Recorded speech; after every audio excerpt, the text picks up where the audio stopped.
is Sadeshna and I'm studying in Class 12 in St. John's Public School. Today I will be narrating a story about a young woman named Layla. The title of my story is More Than 1,000 Miles.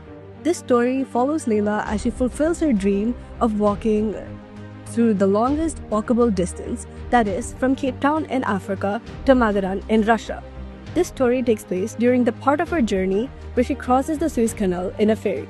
During this time, she thinks about her past and what inspired her to take this journey. Initially, it was because her teacher had told them that it was impossible to do and no one could ever fulfill this. Layla wanted to prove her wrong and to prove to the world that she could be the first person to walk this distance. Later, in a few months, she meets a woman in a port in her hometown of Glasgow in Scotland. This woman was named Delilah, and she turned out to be the captain of a ship. During this conversation, Layla fully gains confidence in her own dreams and the fact that she can succeed in her dreams. During this time, the captain Delilah tells her about her own ambition and dream of sailing 1,000 trips.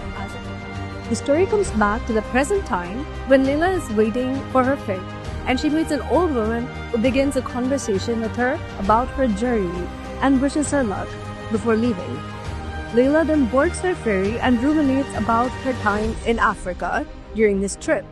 At the end of the trip, she meets the same old woman again, and this woman is introduced as the captain of the ferry, and it is announced that this was her 1,000th trip.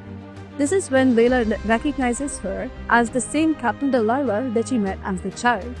Delilah then approaches her and tells her, "Well, I've completed my end. What about you?" To which Layla replies that she's got time still.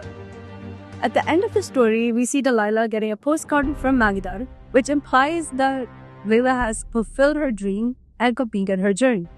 This story can inspire us all to follow our dreams. Thank you.